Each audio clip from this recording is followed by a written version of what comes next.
noite, irmãos. Vamos orar ao nosso Deus, pedir a Ele força para esse momento, para que possamos ler Sua palavra com submissão e também alegria. Deixa eu só ajeitar aqui meu controle de tempo. Eu sou horrível nisso. Então, vamos orar ao nosso Deus. Santíssimo Deus, nós queremos, acima de tudo, agradecer, reconhecer Tua presença, Tua existência, Teu plano, Tua visitação. Queremos agradecer, Senhor, porque podemos ver Tua mão em detalhes na nossa vida. E o resultado disso é um coração cheio de gratidão, cheio de força no Senhor.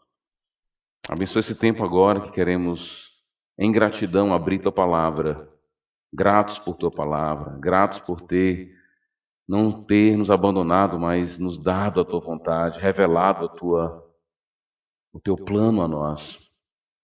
E que é luz para nós, que é luz para a nossa vida.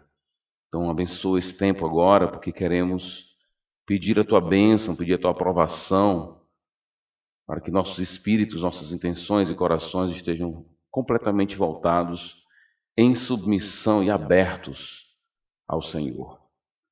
Somos gratos por essa conferência, por tudo que tem sido feito e que os frutos eternos possam ser colhidos ao longo da nossa existência. Em nome de Jesus é que nós choramos. Amém. Muito bem. Olha, hoje eu queria continuar com vocês trabalhando o texto de Mateus capítulo 10, tá? Que a gente começou ontem. A pessoa está abrindo, né? O pessoal está ansioso aí, segura um pouco aí. Eu vou chegar lá no Mateus 10, mas antes eu quero pedir permissão para vocês para ler um outro texto, para depois de ler esse texto a gente voltar para Mateus capítulo 10. Qual é a minha questão aqui com vocês? Quando nós estamos lendo a Escritura, a gente tem que, um dos grandes exercícios que a gente pode fazer ao ler a Escritura é deixar a própria Escritura trazer os temas para nós. Entende? Muitas vezes nós vamos para a Bíblia com nossos temas, com nossas questões, com as nossas perguntas, e isso não é errado, mas é problemático. Se você muitas vezes se aproxima da Bíblia já com questões prontas, o que vai acontecer é que você vai encontrar respostas que nem sempre a Bíblia está interessada em responder. Você vai fazer perguntas em que a Bíblia não tem o mínimo interesse em responder.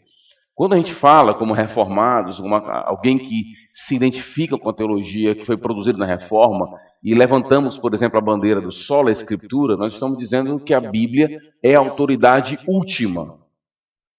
Mas não é solo Escritura, é sola. Solo é só a Bíblia que é autoridade. Solo é só a Bíblia que é autoridade. Sola, ela é a autoridade última. Ou seja, existem outras autoridades, existem outras fontes de conhecimento, mas todas elas devem passar pelo crivo da autoridade última, que é a palavra de Deus. E muitas vezes a palavra de Deus não tem interesse em responder de forma direta a alguns assuntos. A gente tem que ter cuidado com isso. Por que eu estou falando isso? Para mim, tudo isso para explicar por que eu quero ir para um lugar antes de chegar em Mateus capítulo 10. Na minha leitura de Mateus capítulo 10, um tema surge, que é o tema de ser canal de bênção.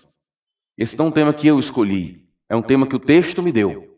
Lendo Mateus 10, ele me deu esse tema. Então, quando a Bíblia te dá um tema, o que seria legal era você andar na Escritura e ver em outros momentos onde ela também eleva e traz, onde o tema emerge da própria Escritura. E esse tema, canal de bênção, ele aparece de maneira primária no primeiro capítulo da Escritura.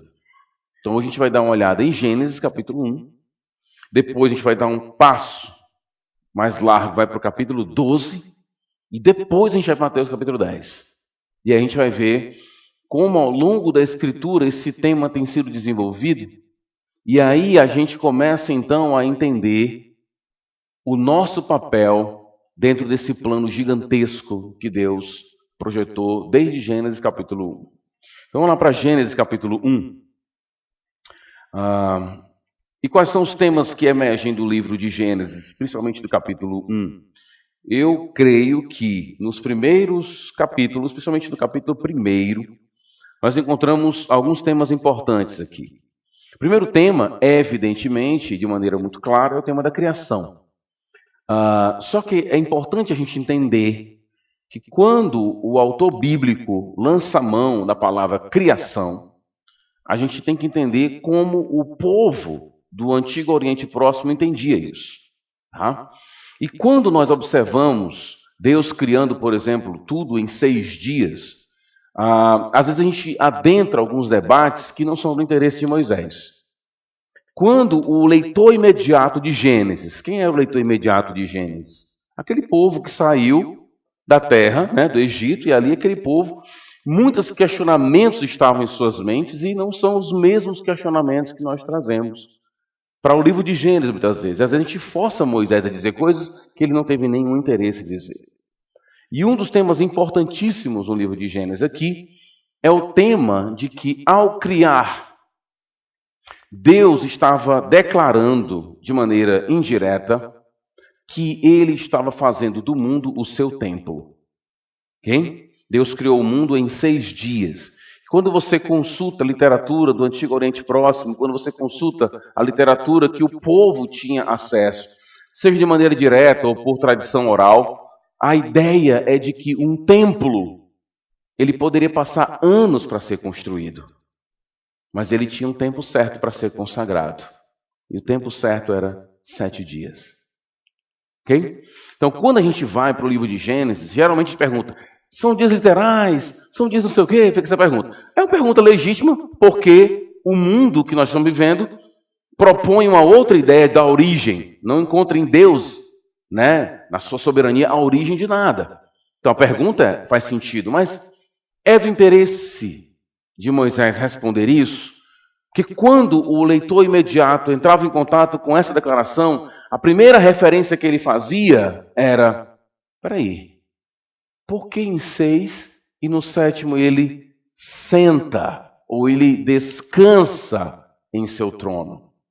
A referência imediata que eles fariam em sua mente era, peraí, é uma declaração direta de que o mundo que ele está criando é o templo e que ele quer habitar no meio do seu povo, e no meio do seu povo ele vai estabelecer um grupo de pessoas, seres, no caso aqui os seres humanos, que vão receber a sua imagem.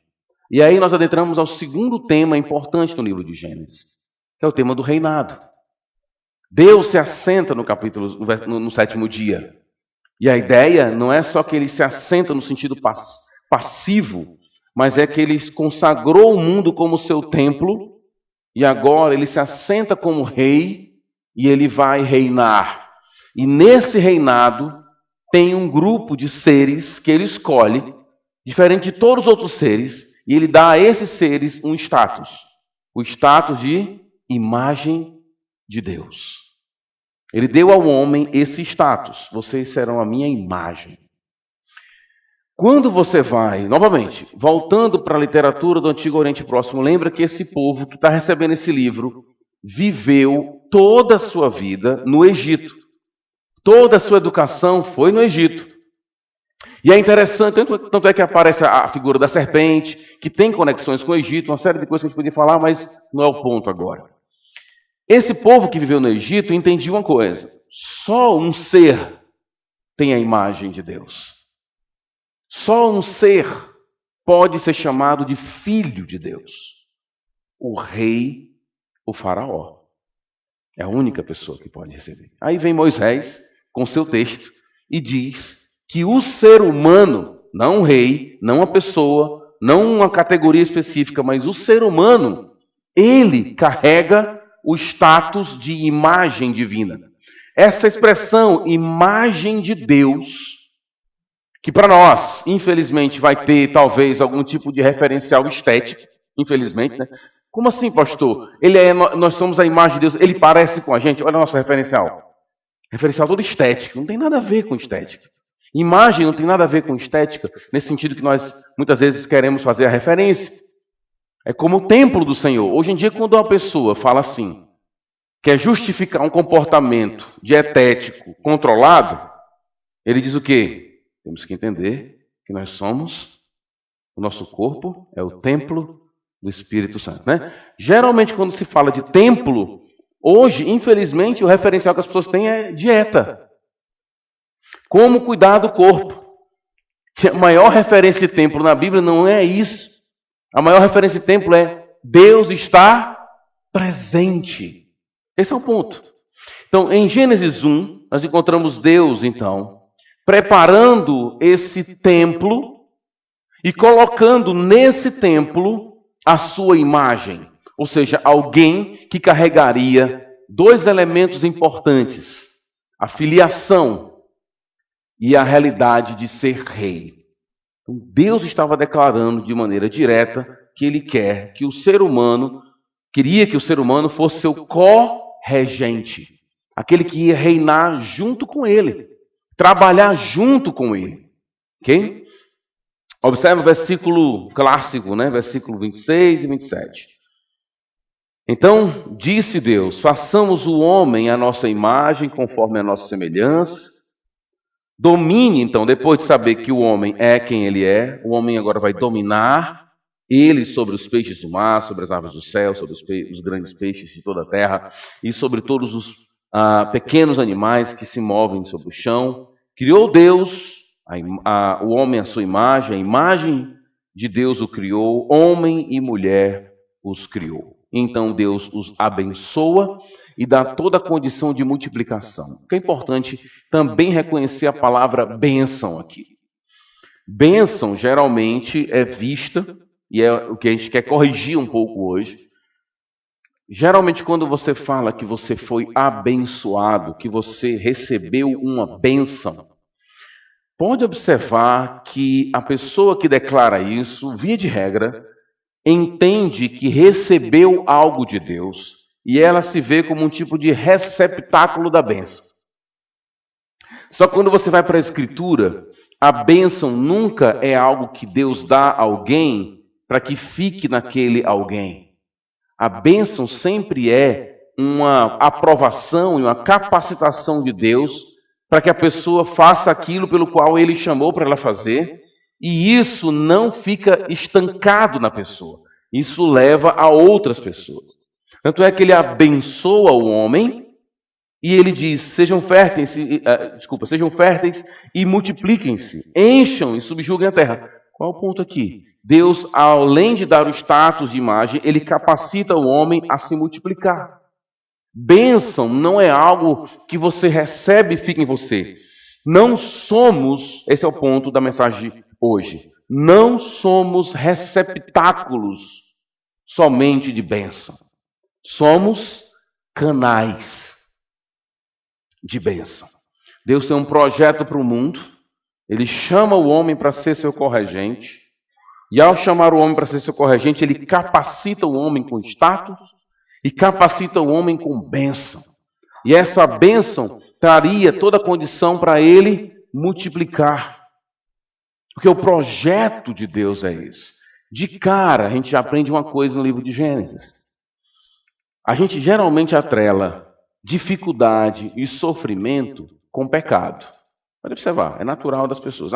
O mundo é complicado porque o mundo é por causa do pecado. Tudo entra na conta do pecado. Só que na Escritura nem tudo que é difícil entra na conta do pecado. Muitas vezes entra na conta de sermos criaturas. Só isso mesmo, criaturas. Estou querendo dizer o quê, pastor? Estou querendo dizer que quando Deus diz assim, domine, pois, Deus já estava dizendo para o homem antes do pecado: nós temos um projeto, vamos andar junto e não vai ser fácil. Não tinha nem pecado ainda. Não tinha pecado. Mas ao dizer domine, Ele está lançando não somente uma ordem, mas também um desafio para o ser humano. As coisas não seriam fáceis. Não foi essa a ideia. Tanto é que Deus o capacita a multiplicar. Capacita a encher a terra. Qual é a ideia aqui? No capítulo 2, eu não vou ler para vocês, porque a gente vai pular para o 12. No capítulo 2, nós encontramos Deus falando com o homem representante. O nome dele é Adão, todo mundo conhece ele, né? Adão e Eva. E ao chamar esse casal como representante da humanidade, ele dá basicamente duas ordens para eles. Essa ordem foi dada aqui no capítulo 1, a ideia de domínio e a ideia de expansão. Mas ao mesmo tempo que o homem é chamado a dominar e a expandir, ele também é chamado a guardar. Guardar o templo, guardar o jardim. E observa bem que o jardim, no texto, não é que o mundo era um jardim. Porque se o mundo fosse um jardim, não precisava guardar o jardim. Se o mundo fosse um jardim, não precisava dominar nada, porque o mundo era um jardim.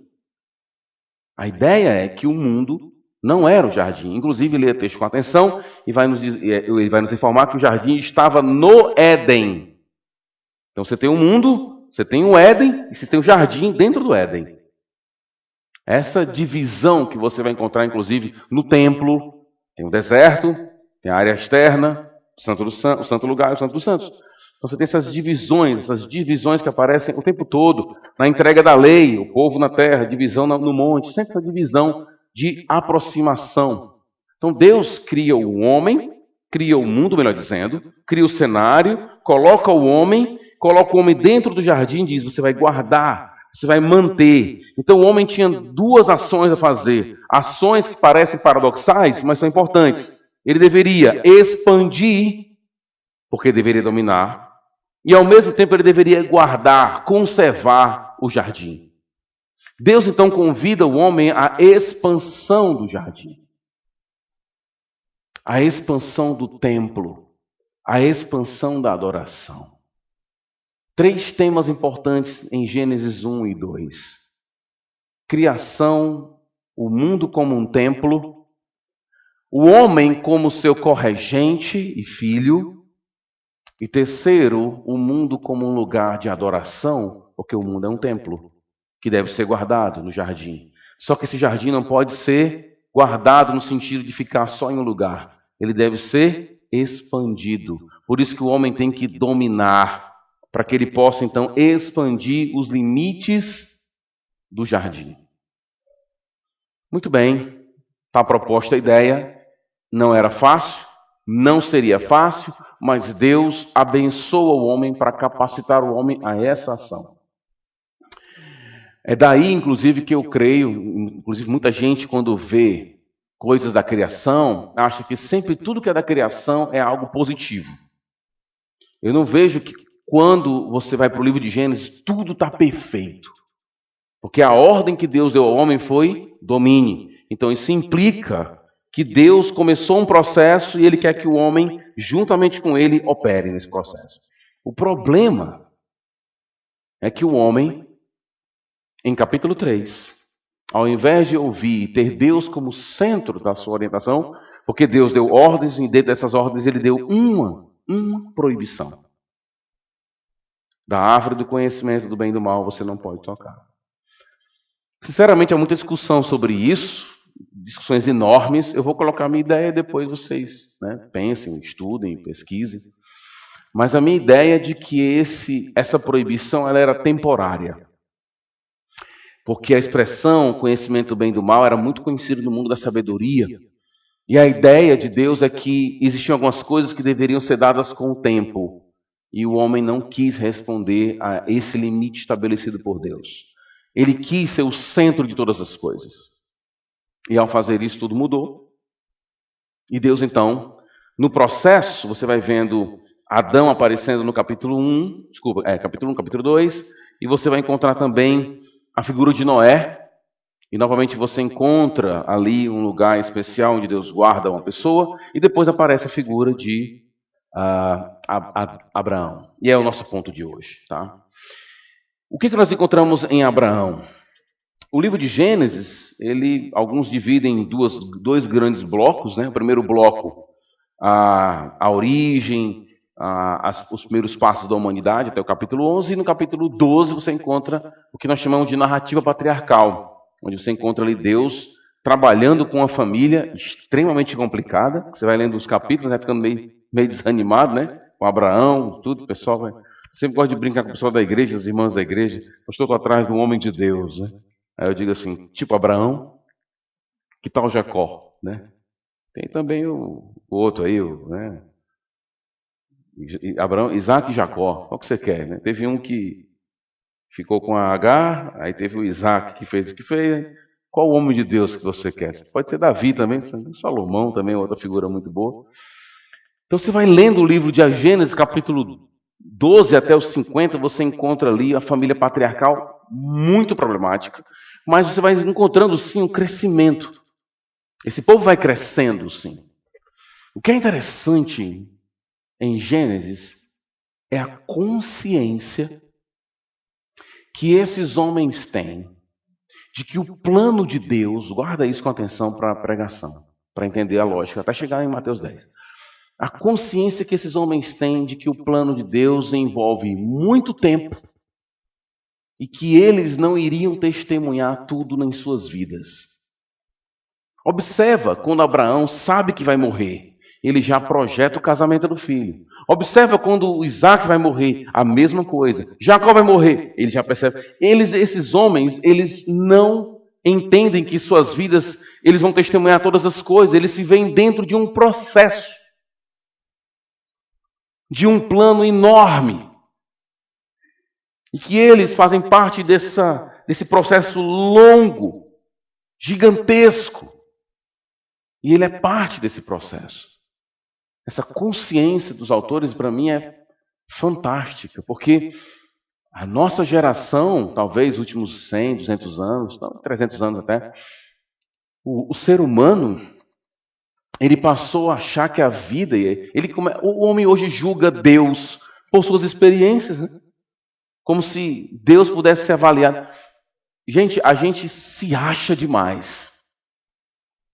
Sabe? A gente acha que, pronto, pastor, e se eu não fizer isso, como vai ser? Olha, você está dentro de um processo enorme. Eu creio na volta de Jesus, eu creio que ele pode vir quando ele quiser, mas deixa eu dizer uma coisa para você. Provavelmente você não é a última geração de crente, não.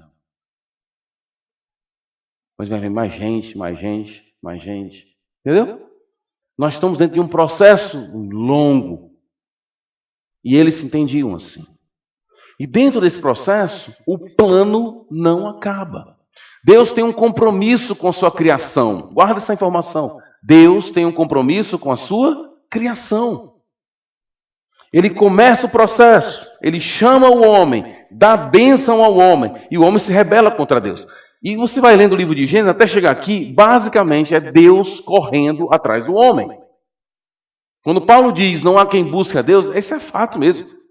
É Deus quem busca o homem na Escritura, o tempo todo. Desde Adão até nós. O tempo todo é Ele nos buscando. E no capítulo 12, então, o plano continua. Qual é o plano? Alargar o jardim.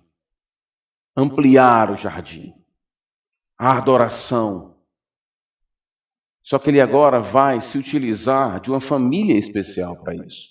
Olha o que ele diz para Abraão, capítulo 12. Então o Senhor disse a Abraão, saia da tua terra, do meio dos seus parentes e da casa de seu pai, e vá para a terra,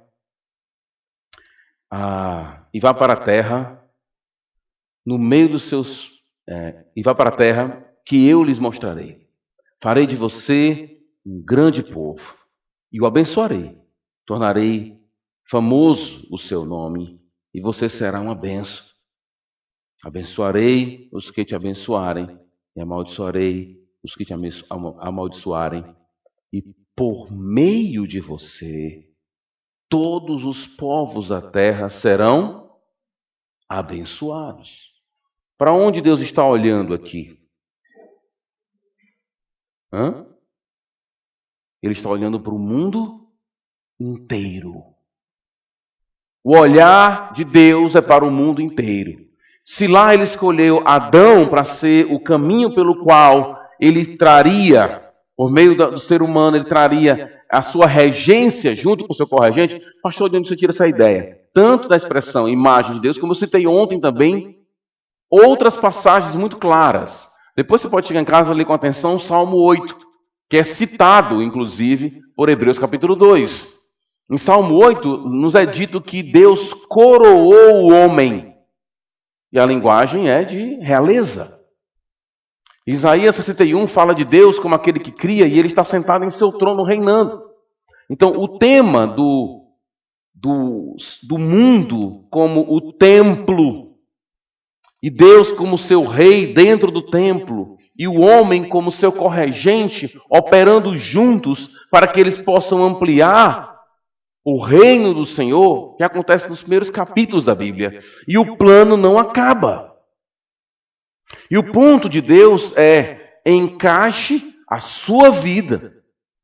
Você que está ouvindo isso hoje, encaixe a sua vida no plano de Deus. Não é o contrário que tem que fazer, não. A nossa oração é: seja feita a tua vontade. E vontade de Deus não é sempre vontade para algo específico, é o plano dele. Ele tem um plano. E ele quer fazer dessa família patriarcal, o meio pelo qual ele vai abençoar não uma família, não um povo, mas o mundo inteiro. Ele quer abençoar o mundo inteiro. Ele quer alcançar o mundo inteiro. O plano continua o mesmo. Deus não tem plano B. Se ele tiver plano B, ele não é digno de confiança. Então ele tem um plano e ele mantém o seu plano o tempo todo. Nós sabemos quem é Abraão aqui, que vai ser o canal da bênção.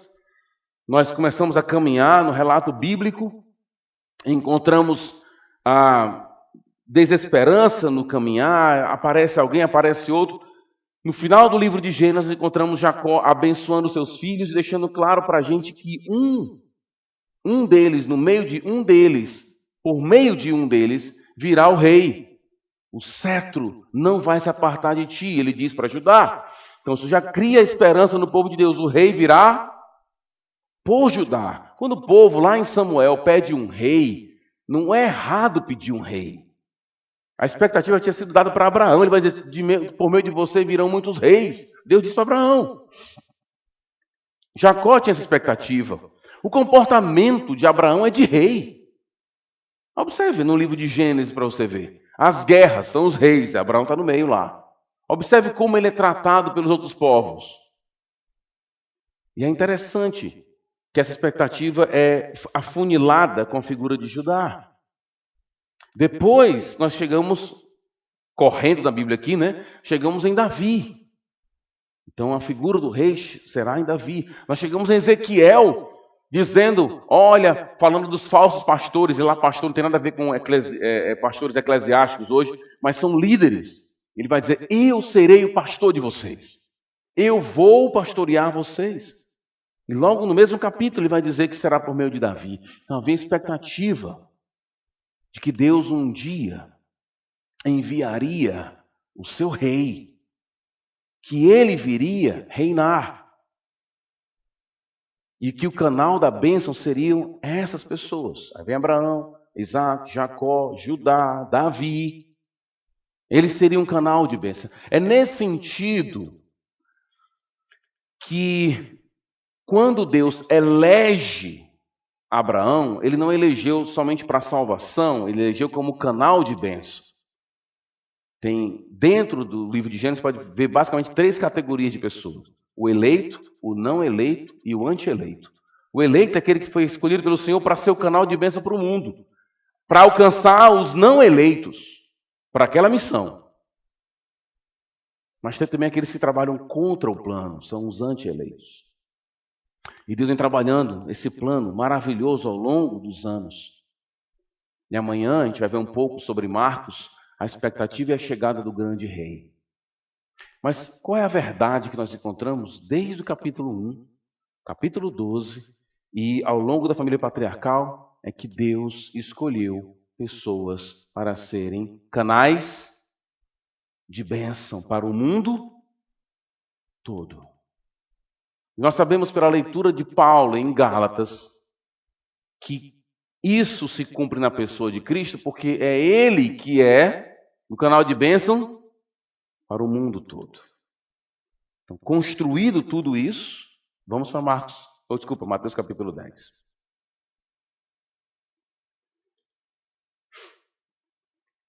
Mateus capítulo 10. O mesmo texto de ontem, eu não vou explicar todos os detalhes, porque a gente falou um pouquinho ontem. Perdoa quem não estava aqui ontem, tá?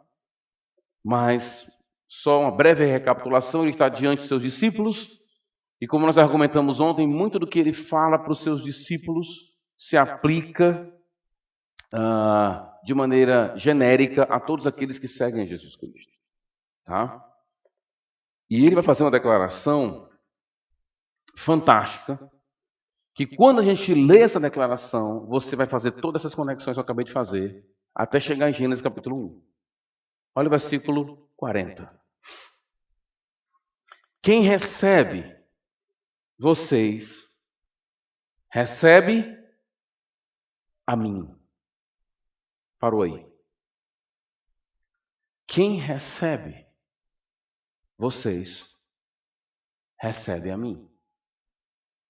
Essa declaração não aparece só aqui, vai aparecer também no capítulo 25, e em outros momentos de maneira, com outras palavras. Essa é uma declaração teológica de um peso incomensurável. Não dá para você medir esse negócio aqui, não. O que Cristo está dizendo para os seus discípulos é: se vocês forem em um lugar, e se as pessoas receberem vocês, e evidentemente a gente viu ontem, isso não vou argumentar de novo o tempo todo para você não cansar vocês, mas a gente viu no capítulo 10 ontem que a ênfase toda é em anunciar. Eles foram enviados para pregar, para anunciar, para confessar, para testemunhar. E agora ele está dizendo assim: nesse processo de pregar, anunciar, confessar às pessoas, na hora em que vocês forem recebidos, essas pessoas estarão recebendo a mim. Porque vocês são canais de bênção. Como Adão deveria ter sido. Como Abraão foi escolhido para ser. E como os outros homens de Deus foram escolhidos para ser um instrumento do Senhor, para que essa bênção fosse multiplicada. Quem recebe um de vocês, recebe a mim. Ele vai mais além. Me recebe aquele que me enviou. Quem recebe um profeta, porque ele é profeta, receberá a recompensa de profeta. Ok? E quem recebe um justo, porque ele é justo, receberá a recompensa de justo. E se alguém der mesmo que seja apenas um copo de água fria a um desses pequeninos, porque ele é o quê? Meu discípulo. Porque ele é o meu discípulo, eu lhes asseguro que não perderá a sua recompensa. Certamente Cristo, ao usar a figura do copo d'água, de água fria, ele está usando essa imagem, você não pode se agarrar em termos literais disso aqui, porque senão alguém poderia receber e dar muito mais do que isso, ou dar outras coisas que não isso. A ideia de alguém que recebe. E dentro do contexto de Mateus capítulo 10, receber não é só receber a pessoa, é receber a mensagem que a pessoa traz. E por ser discípulo de Jesus, aquele que recebe alguém que é discípulo de Cristo, recebe o próprio Cristo, que por sua vez recebe o próprio Deus. O que nós aprendemos aqui é a teologia que já está lá em Gênesis 1, que está lá em Gênesis 12, que Deus sempre quis fazer do homem um canal de bênção. E que bênção não é algo que fica estancado em você. Que não somos vasilhas, receptáculos de bênção. Geralmente, quando alguém fala, eu recebi uma bênção, conte a bênção.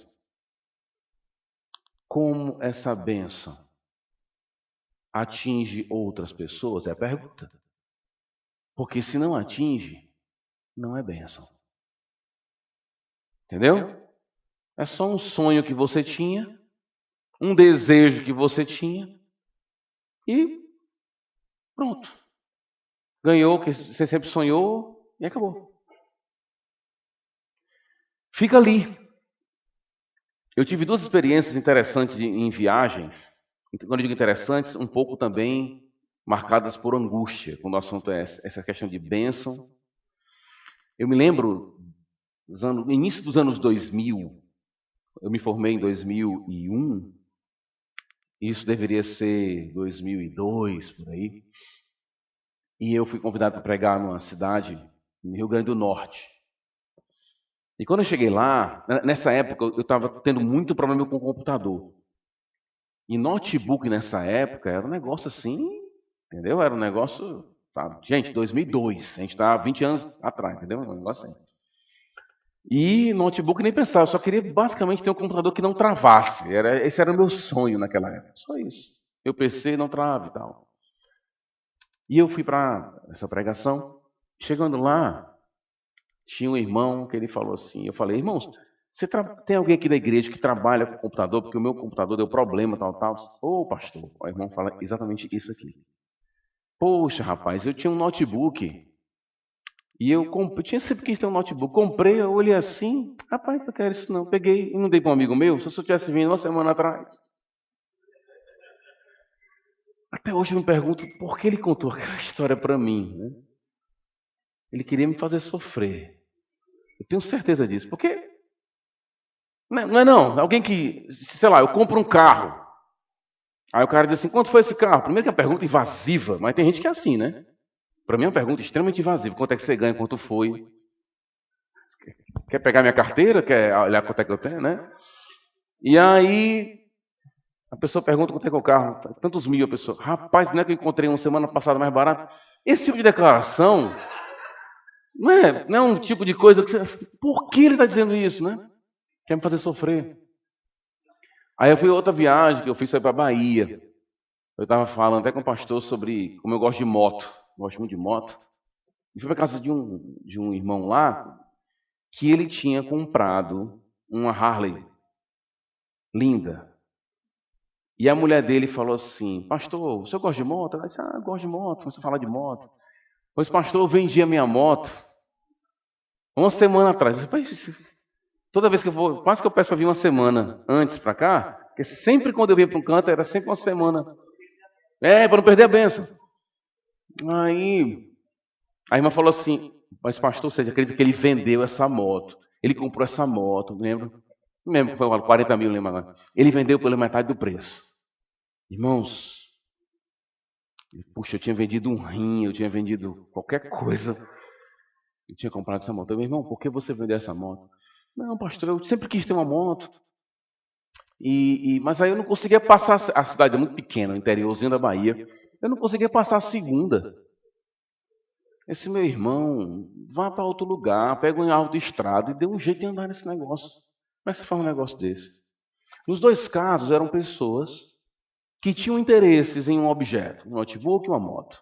Mas quando eles adquiriram, aquilo meio que perdeu o sentido. Isso não é bênção nesse sentido, entendeu? Bênção é quando Deus te derrama com capacitação e com toda uma série de presentes, mas Ele nunca te dá nada visando ficar em você, mas espalhar nos outros. Isso é o que Ele quis com Adão, é isso que Ele quis com Abraão, por meio de ti, por meio de ti. E agora Cristo está dizendo a mesma coisa. Por meio de vocês, as pessoas experimentarão de mim. Porque vocês são os meus discípulos. Ser discípulo de Cristo, então, é ser um canal de bênção. Ser um discípulo de Cristo é entender que Deus nos chamou para levar Cristo às outras pessoas. Nunca é estanque, nunca é parado. É por isso que para nós, e o Piper diz isso de maneira muito apropriada, ele vai dizer, o plano sempre foi gerar adoração. Aquilo que eu falei para vocês ontem sobre ter filhos e nossos alvos de filho. Qual é o nosso alvo de filho? Eu quero fazer do meu filho um adorador. Eu quero dar para ele o maior presente que alguém pode receber, que é um encontro verdadeiro com Jesus, experimentar esse encontro e da adoração. Então, o que Cristo está dizendo para os seus discípulos é maravilhoso. Ele está dizendo, se você recebe um profeta, você tem o galardão de profeta. Você recebe uma pessoa na sua casa e você recebe um galardão equivalente àquela pessoa. Agora, se você recebe um discípulo meu, o que você está recebendo? O próprio Jesus Cristo. Nós, como discípulos, somos canais de bênção. Como discípulos, aprendemos ontem, o nosso primeiro passo é um passo de consciência, sabendo quem ele é. Aprendemos também que discípulo não se cala. E que ao falar, ele não fala dele mesmo. A nossa mensagem não é nossa. Entendeu? É dele. É dele. Não é nossa mensagem. Nós somos como o profeta no sentido de Arão e Moisés. Lembra que Moisés disse, eu não posso falar, não tem como falar, não tem jeito. Deus disse, não tem problema. O seu irmão será o seu profeta. Eu vou falar para você, você fala para o seu irmão fala para o povo. O que é um profeta naquela declaração de Deus a Moisés? É alguém que traz uma mensagem que não é sua. Um discípulo tem um corpo de mensagem que diz respeito à pessoa de Jesus, do valor que ele tem. Sabemos quem ele é. E queremos isso melhor, inclusive a partir das pregações, da segunda pregação de hoje, às 2 da manhã, falar do reino, de como ele é o rei. Devemos saber quem ele é. E ao saber quem ele é, nós falamos dele. E ao falar dele, nós presenteamos as pessoas com ele. Quero trazer aqui algumas aplicações para a gente, alguns desafios, depois dessas considerações textuais que eu fiz. A primeira, o homem é chamado a ampliar o jardim-templo. Essas conclusões reforçam a tese de John Piper, que eu citei há pouco tempo, de que a adoração é o objetivo da nossa missão. Observe que desde o começo nós temos uma missão. Observa isso? E é esse, muitas vezes, o problema que eu encontro em muitas pessoas que têm muitos planos para a vida. Mas nenhum desses planos está submetido ao plano maior e à missão maior. Comecei a pregar em Gênesis na minha igreja há um tempo atrás, 2020, eu acho, o ano da pandemia, setembro de 2020, acho que foi mais ou menos isso. E é interessante como muitas pessoas na igreja, muitas pessoas, mulheres ficaram grávidas na igreja. E muitas que ficaram grávidas não queriam ficar grávidas, porque nunca tiveram um plano de ter filhos. Mas por que leva alguém que tem um útero a não querer ter filhos, se tem um útero? Está lá de graça? Entendeu? Se está lá, tem alguma razão. E por que não conecta isso com o plano de Deus? Porque essa ideia de não ter filho, ela não se conecta com essa aqui. Porque o nosso objetivo é abençoar o mundo. Já viu crente dizendo assim, ó? Tem crente que diz isso aqui, ó. Estranho, mas diz assim, ó. Pastor, esse mundo está muito violento. Para que ter filho, pastor? Num mundo violento como esse?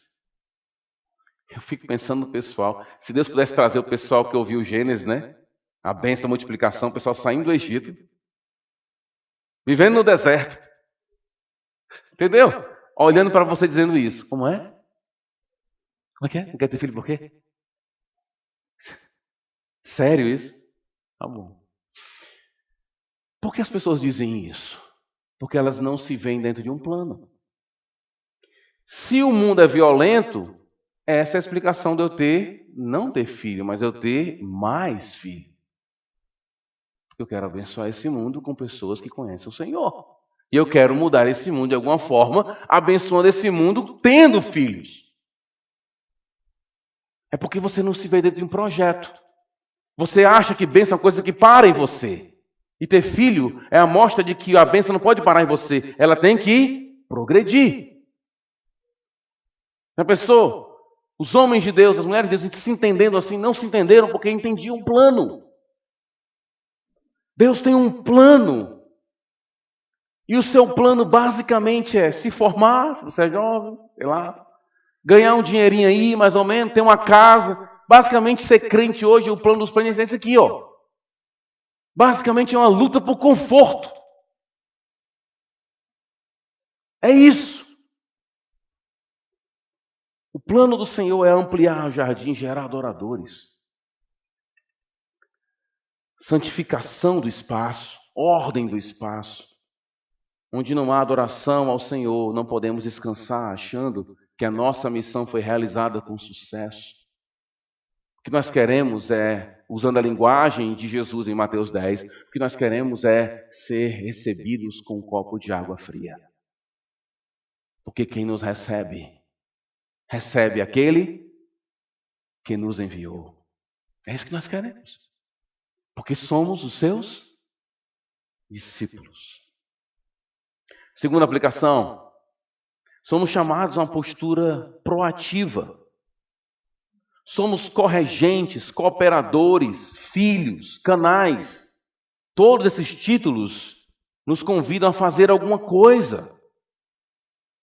É interessante como tem uma frase que às vezes me dá assim uma... Eu fico, o que essa pessoa quer dizer com isso? Quando alguém diz assim, Pastor Rômulo, eu estou descansando em Deus. Já viu essa frase? Quando a pessoa diz, eu fico, peraí, né? Já dá uma... acende uma luz. O que você quer dizer com descansar em Deus? Não fazer nada. É descansar em Deus. Deus te chamou para ser corregente. Quero desafiar vocês aqui a repensar depois uma tradução que nós temos na Bíblia, muito famosa, que é Romanos 8, quando nos é informado que todas as coisas cooperam para o bem daqueles que amam a Deus. Não é isso? Eu creio, depois de lutar muito, estudar muito aquele texto, que a melhor tradução não é essa. A melhor tradução não é que todas as coisas cooperam, mas que nós somos cooperadores de Deus para o bem de todas as coisas. Se essa minha proposta está correta, e eu tenho várias bases para isso, inclusive algumas traduções inglesas já seguem essa ideia, a NVI está seguindo um pouco essa ideia também. Qual seria então a ideia de Paulo? Basicamente Gênesis 1. Vocês são os meus corregentes. Paulo, vocês são os meus cooperadores. Deus nos chama à atividade. É interessante quando a igreja, por exemplo, em Atos capítulo 10, a fome assola o povo. É interessante como a luta dos irmãos não era por que a fome veio? O que está acontecendo? A grande preocupação deles era como nós vamos trabalhar para ajudar as pessoas. Nós precisamos ser mais proativos, nós somos corregentes, somos discípulos, somos canais, somos filhos. A gente tem que ser mais ativo. Sabe o que eu vejo muitas vezes? Novamente, pode ser que seja a minha realidade, a minha bolha, mas às vezes eu acho que alguns crentes, eles são ótimos em apontar os erros. Mas cadê propor acertos? Cadê propor alguma coisa? Né? E às vezes eu vejo isso na minha realidade, com pessoas próximas assim, pastor, o que está acontecendo isso aqui? Pastor, isso aqui está muito ruim. E então, o que eu faço? Qual a ideia? Não sei, então pensa. Faça alguma coisa. O que você fez por isso? Fiz nada. Apontar um erro, eu tenho um filho de 4 anos que ele pode fazer isso com excelência. Entendeu? Ele vai apontar erro onde você não imagina que ele vai apontar erro. A grande questão é o que eu faço como corregente? O que eu faço como filho? O que eu faço como cooperador de Deus? O que eu faço como discípulo do Senhor? Essa é a questão. Entendeu? E discípulo é aquele que traz a mensagem do Senhor. Deixa eu ler aqui uma passagem de um livro chamado...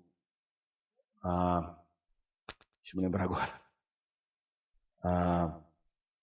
Trelice a Videira, né, da Fiel. Ele diz assim: se o ministério em nossas igrejas estivesse baseado em reagir aos problemas que ocorrem às pessoas, muitas receberão nenhuma atenção, porque são mais reservadas em compartilhar seus problemas. O alvo é levar as pessoas em direção a um viver santo e ao conhecimento de Deus. Quer estejam enfrentando problemas, quer não.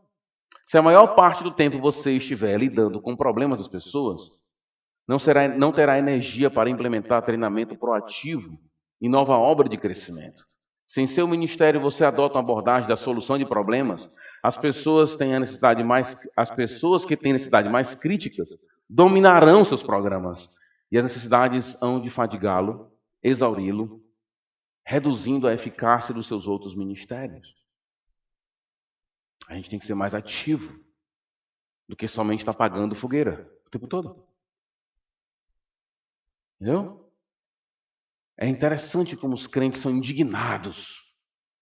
Tem uns crentes estranhos. Eu acho mas aqui deve ser um fenômeno só da minha área, devido à atmosfera, devido a... não sei o que é. Mas, olha, alguns exemplos bem bobinhos de crente. O cara se converteu ontem, foi para o trabalho. Pastor, está muito complicado lá no meu trabalho. Porque o pessoal lá é muito descrente. Palavrão. Coisa muito suja lá. E aí, irmão? Porque você então não é uma bênção? Não, mas é o mundo que é ruim, tudo é ruim, a vizinhança é ruim, o trabalho é ruim. E você é o que nesse mundo? Você é um canal de bênção para o seu trabalho. Há um princípio muito claro lá em 1 Coríntios capítulo 7. Se Deus te chamou num lugar, fica lá. Para você ser instrumento de santificação. Mas os crentes hoje se veem tanto como receptáculo de bênção e não canal de bênção, que está no trabalho, tem uma coisa ruim, aqui está muito ruim, eu quero procurar uma coisa melhor para mim. O que isso tem a ver com o plano de Deus? O que isso tem a ver com o plano de Deus? Sabe, os crentes não estão querendo ser canal de bênção, eles estão querendo ser receptáculo de conforto. Que é outra coisa. O problema, meu brother, é que o texto bíblico vai dizer assim, em algum momento a gente vai chegar nessa passagem, quem não tomar a sua cruz e negar a si mesmo não pode seguir. Então, sabe para onde Deus nos chamou? Para a morte, gente. Entendeu? Terceira consideração. Em essência, a nossa missão é a mesma de Adão, que é a mesma de Abraão, que é ampliar a adoração e a ordem. Essa é a nossa missão. Essa é a missão que Deus deu ao homem. Por isso devemos se entender como cooperadores do Senhor. Não estou dizendo aqui que é sinergismo, né? Eu faço a minha parte, Deus faz a dele. Não. Eu sou o instrumento de Deus, porque é Ele que me opera. Ele é soberano em seus atos. Entendeu? Mas eu sou cooperador dele no processo. Eu quero ser a mão dele na coisa. Entendeu? Eu não quero só assistir e condenar. Eu quero trazer solução. Porque apontar os erros, apontar as falhas, apontar os limites, isso aí qualquer um faz, meu irmão. Entendeu? Qualquer um faz. O que você tem feito? Sim, minha mãe é assado, meu filho é cozido, tá entendendo? E o que você faz? Em essência, nossa missão é essa, levar pessoas à adoração. Então, no seu trabalho, seja um canal de bênção. Viva o Evangelho. Seja um discípulo e espere que um dia algum de seus colegas de trabalho te receba com um copo de água fria. Que o teu vizinho te receba com um copo de água fria. Sabe? Por último, olha aqui meu tempo, tá bom. Precisamos nos ver não somente como receptáculos, mas como os instrumentos do Senhor, como cooperadores de Deus, ativos em sua obra, ativos no seu mover. Às vezes, orar, às vezes, eu vou destacar a palavra às vezes para não dar entendimento errado do que eu estou querendo dizer aqui. Mas às vezes a sua oração é uma fuga da sua cooperação. Você vê a necessidade e diz, eu vou orar por isso. Tradução, eu não vou fazer nada. Isso. Tradução, eu não vou fazer absolutamente, estarei orando. Vocês vão perceber, talvez, ao longo desses dias, que eu tenho uma veia um pouco cética, né? Eu sou um pouco cético. Mas quando eu estou num ambiente, assim, num grupo, peço oração, o pessoal manda as mãozinhas, né? Estamos orando, estamos orando. Sinceramente, vem a pergunta, será? Segunda, e se alguém... Bota lá no grupo, faz um teste no grupo, um teste aí, né? Aprovação. O grupo bota assim, irmãos, eu queria pedir oração por isso, está acontecendo isso, estamos orando. Alguém pode me ajudar? Aí diz uma coisa específica, assim. Entendeu? Pode me ajudar me levando para tal lugar, porque eu estou sem carro agora? Demora um pouquinho. Até alguém ter coragem de quebrar aquela conversa e jogar uma outra ideia. Aí você acompanha. Esqueceu o irmão lá. É muita oração e pouca colaboração. A questão que eu estou querendo dizer aqui, em outras palavras, Deus quer te usar. Ele quer usar em você, fazer de você a mão dele, como seu corregente, como seu cooperador, como seu filho, como seu discípulo. Que possamos sair daqui anunciando a mensagem do Senhor, e a oração é que as pessoas ao nosso redor nos recebam com um copo de água, porque assim elas receberão o galardão maior da vida delas, que é receber o próprio Senhor Jesus. Vamos orar. Obrigado, Senhor, por essa noite. Obrigado por nos fazer teus cooperadores. Obrigado por nos dar a bênção, a capacitação por meio do teu Espírito para te obedecer, para ver, para entender, para ter uma vida de santidade e para ser luz nesse mundo que se perde. E como o Senhor bem nos ensinou, uma luz não pode ser colocada às escondidas. Possamos estar brilhando a tua sabedoria, brilhando a tua bondade, que os atributos possam ser vistos por nós, porque o Senhor nos enche do teu Espírito, e o teu Espírito é uma pessoa divina da Santíssima Trindade. Certamente, as qualidades, as características do Espírito devem estar sendo vividas em nós. Abençoa-nos, ó Pai. Faz os teus discípulos pessoas que não se calam e querem passar para os outros o grande galardão que é ter uma vida contigo. Em nome de Jesus. Amém.